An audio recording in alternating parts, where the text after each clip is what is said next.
누가복음 15장 세 가지 비유를 이야기해주고 있죠. 목자와 양에 관한 비유이고, 또 여자 주인과 동전에 관한 비유, 또 아버지와 아들에 관한 비유를 우리에게 알려주고 있어요. 공통점은 모두 잃어버렸다는 거예요. 목자는 양 100마리 중 한 마리를 잃어버렸고, 여자 주인은 동전 10개 중에 하나를 잃어버렸고, 또 어떤 아버지는 아들 둘 중에 하나를 잃어버렸어요. 그러니까 이제 퍼센트로 말한다면 1%를 목자는 잃었고, 그다음 동전의 주인은 10%를 잃었고, 그리고 아버지는 50%를 잃은 거예요. 그런데 여러분, 가치의 면에서는 모두가 100%라는 것을 알 수 있어요. 우리가 자녀를 10명을 키우고 있는데 한 명을 잃어버렸어요. 그러면 그 한 명의 가치는 그냥 10명이니까 하나는 10%인가요? 그건 아니죠. 그죠? 하나당 100%거든요. 주님의 나라에서는 하나가 100%예요. 하나가 전부예요. 그 전부는, 부모는 그 전부 하나를 잃어버렸으면 어떡해요? 내 목숨을 잃어서라도 그 하나를 살리잖아요. 그게 이제 부모의 마음이거든요. 이제 오늘 이제 그런 이제 기쁨을 보여주고 있어요. 모두 잃어버렸는데 그 찾았을 때 더없이 기뻐하는 모습을 보여주고 있는 거예요. 목자는 양을 찾아오니까 즐거워서 이제 어깨에 메고 이제 양을 메고 왔다고 이야기를 하고 있고, 여자 주인은 돈을 찾으니까 얼마나 기뻤는지 법과 이웃들을 불러서 나와 함께 즐기자, 이런 드라크마를 찾아내오너라. 찾았는데, 그죠? 그걸 이제 또 쓰는 이런 모습들을 보여주고 있죠. 그러니까 굉장히 큰 기쁨을 표현하고 있어요.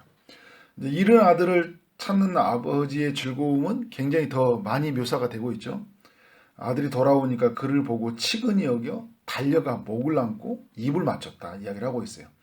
그리고 제일 좋은 옷을 내어 입히게 하고, 손에 이제 가락지를 끼우고, 이제 발에도 신을 신기고, 살찐 송아지를 잡고 풍악과 이제 춤을 추고 있어요. 그러니까 지금 아버지도 즐거워하고 있고 그 옆에 있는 종들도 즐거워하고 있어요. 그러니까 모두 다 이제 즐거워하고 있는데, 기뻐하고 있는데, 즐겁고 기쁘지 않은 한 사람을 이제 누가복음 15장에 소개하고 있죠. 누군가요? 이제 잃은 아들의 이제 형, 첫 번째 형이죠. 이제 세 번째 나와 있던 첫째 아들이에요. 모두가 이제 잔치가 누리고 있는 날, 그는 이제 노하여 잔치에 참여하지 않고 있다고요. 마음이 이제 굉장히 분노가 찾아온 거죠. 아버지의 명을 어기고 돌아온 동생에게는 살찐 이 송아지를 잡아서 잔치를 하는데, 아버지의 명령을 한 번도 어긴 적이 없다고 생각하는, 어긴 적이 있었겠죠, 그죠? 그런데 자기 생각할 때는 어긴 적이 없었던 자기에게는 염소 새끼라도 잡지 않은 아버지에 대한 어떤 서운한 마음이 들었던 거예요. 여러분, 우리도 그럴 수 있죠. 서운한 마음이 들 수 있어요. 충성스럽게 일한 사람들에게는 충성스럽지 않은 사람을 막 반기고 나아갈 때, 우리 교회 안에서도 열심히 봉사했는데 한마디 칭찬이 없는데 막 새 가족 오면 좋아하는 모습 보면서, 야, 나는 이제 갔나 보다, 막 이런 생각이 든다니까요. 사람이라는 게 시선이 조금이라도 자기에게 집중되지 않으면, 조금이라도 내게 인정되는 말이 오지 않으면 이 섭섭한 마음이 드는 게 인간의 마음이에요. 그 연약한 그 제 아래 아담 안에 태어나는 그 죄성의 본성이죠. 아버지는 이제 첫째 아들에게 말을 하는 거예요. 아들아, 너는 항상 나와 함께 있는 자이다. 나의 것이 다 내 것이다 이야기를 하고 있어요. 이제 당시에 이제 그 상속 문화로 본다면 큰 아들은 아버지의 재산의 한 3분의 2 정도를 가지고 갔어요. 밑에 있는 아들들 다 있어도 둘 있는데 3분의 2를 가져가요. 동생에게는 3분의 1 정도의 분기밖에 돌아가지 않는 거죠. 그리고 여기에 그치는 것이 아니라 집안 가장으로서의 모든 권한을 부여받게 돼요. 굉장한 것이잖아요. 권한을 부여받으니까. 그러니까 이런 특권과 권한, 축복을 받는데 뭐가 그렇게 섭섭하냐는 거예요. 다 내 것인데. 이제 아버지와 아들에게 큰 차이가 있어요. 이제 어떤 차이가 있냐면, 아버지는 이 자식이라는 존재 자체에 큰 의미가 있고 기쁨이 있는 것 같아요. 그러니까 자식에게 뭘 얼마를 주냐, 자식이 나에게 어떻게 뭘 했냐, 이거를 관심보다는 자식이라는 존재 자체에 큰 의미가 있는 거예요. 그러니까 어떻게 해요? 돌아오니까 가지고 간 걸 다 하랑당에 다 써버렸어요. 이게 의미가 있는 게 아니야. 살아 돌아온 게 감사한 거예요. 아들이라는 그 존재가 내게 있는 것 그 자체가 굉장히 큰 기쁨인 거죠. 그런데 아들은 뭐냐면, 아버지가 뭘 줄 수 있냐에 관심이에요. 아버지의 존재에 있지 않아요. 아버지가 살아있냐 이게 아니라 아버지가 부모가 나를 위해서 뭘 주냐 이거예요. 이제 그런 게 이제 그대로 이제 드러나고 있는 것이죠. 그러니까 지금 이제 어떤 이 아들의 입장에 보니까 아버지에게 동생에게 동생에게 분깃을 줬는데 그 동생이 기뻐하고 완전히 좋아하는 이 모습들을 보면서 굉장히 못마땅한 거. 그러니까 아버지가 아무것도 내게 주지 않을 것 같은 그런 두려움도 이제 들었던 것 같고, 마냥 동생만 기뻐하는 그 아버지로 말미암아 굉장히 큰 이제 실망감이 있는 거죠. 그러니까 동생이 살아 돌아오는 거 별로 중요하지 않아요. 동생이 와서 막 그 잔치를 벌이는 거 이게 굉장히 못마땅하기만 여기는 생각하는 거예요. 이제 자기가 철저하게 자기 중심에 자기를 위하여 우상을 만들지 말라고 이야기를 했는데 철저하게 자기 중심으로 뭔가를 채워가려고 하는 그런 모습들을 보여주고 있어요. 네, 여러분 누가복음의 15장에서 나타나는 그 잃어버린 자는 누구예요? 누가복음의 흐름을 보면 죄인들과 세리들이잖아요. 그러니까 오늘 1절부터 이제 2절에 보면 세리와 죄인들이 누구에게 말씀을 들으러 왔어요? 예수님에게 말씀을 들으러 왔고, 그리고 지금 누가복음의 흐르는 맥락을 보더라도 지금 이 14장 13장 쭉 이전에 보면 그 예수님에게 초대되는 잔치가 예수님이 초대하라고 하는 사람이 누구예요? 어떤 사람이 있어요? 가난한 자들을 초대하라고 그랬죠, 그죠? 포로되고 맹인들 이제 그런 사람들을 초대하라고 했어요. 그러니까 그 주님이 잔치에 초대되는 사람들은 하나님 나라의 잔치에 초대되는 사람들은 죄인들이었고 세리들이었고 가난한 자들이었고 눈이 먼 자들이었고 저는 자들이었어요. 이들이 이제 있는 자들이었는데 또 다른 편에서 본다면 그들은 하나님을 떠난 자들이었고 하나님을 믿지 아니함으로 말미암아 정말 삶 속에서 고통 아래 있는 자들이었어요. 근데 주님은 이런 자들을 하나님 나라의 잔치에 초대한 자들이에요. 초대했어요. 왜냐하면 주님 편에서 보면 이들은 어떤 사람들이에요? 잃어버린 사람들이에요. 잃어버린 양 한 마리고 잃어버린 동전 하나이고 잃어버린 아들이잖아요. 그런데 여러분 여기서 첫째 아들은 누구예요?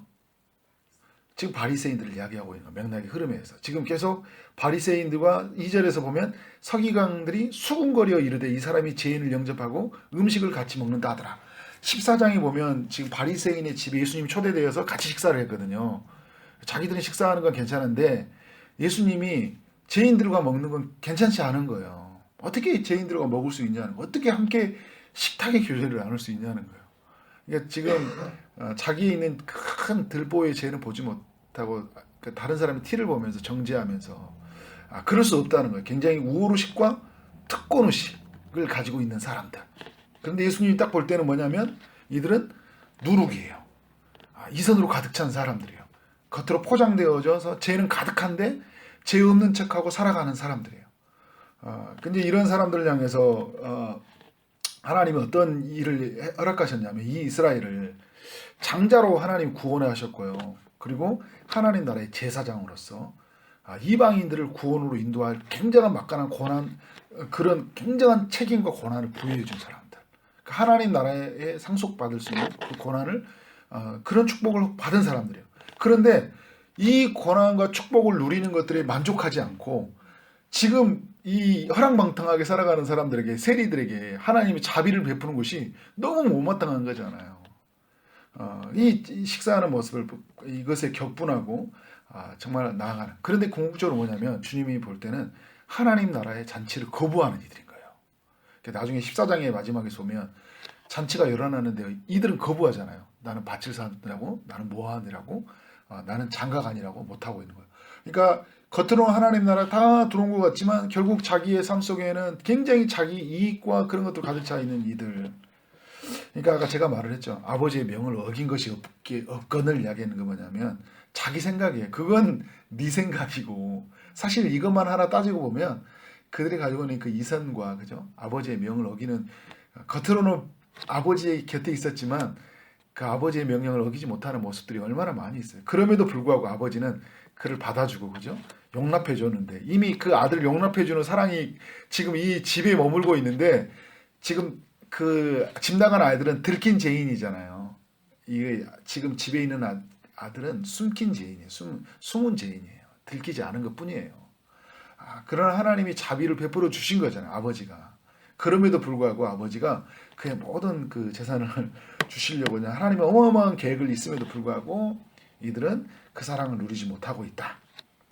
여러분, 우리 말씀을 통해 우리가 뭘 깨달아야 될까요?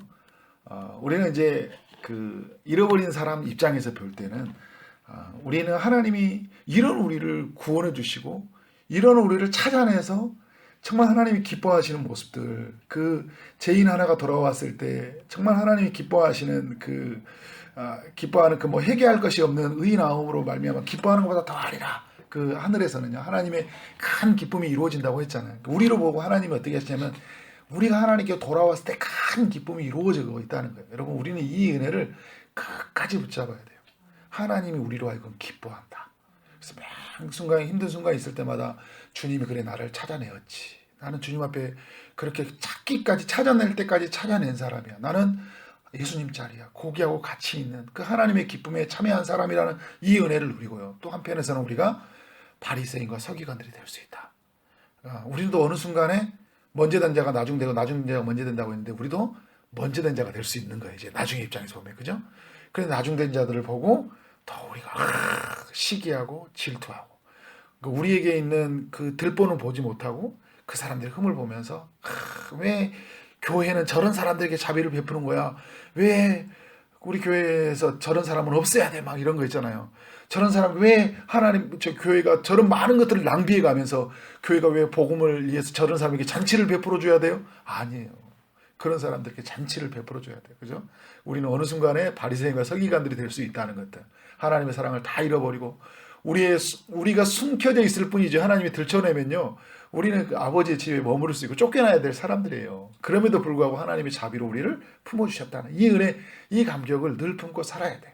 그래서 오늘 우리는 여러분 이 은혜의 삶을 품고 이제 이 누가복음의 큰 아들이 누구예요? 나중에 보면 이제 예수님이 우리 오시는 그 큰 아들로 오셔서 우리를 이제 우리를 위해서 죽으신 이제 그 아들, 우리의 모든 값을 지불하신 그 아들의 모습으로 그 형의 모습으로 다가오시는데 그 사랑에 힘입어서 우리는 이 땅에 죽어가는 영혼들 또 아직도 복음 안에 소외되어 있는 사람들을 하나님의 사랑으로 품고 우리 에너지가 부정적으로 쓰는 게 아니라요. 시기하고 질투는 쓰는 게 아니라 하나님 나라의 잔치에 초대되는 사람들에게 에너지를 써서 정말 하나님의 기쁨을 누리고 정말 나아가는 우리의 삶이 되어지기를 주님의 이름으로 축원합니다. 아멘.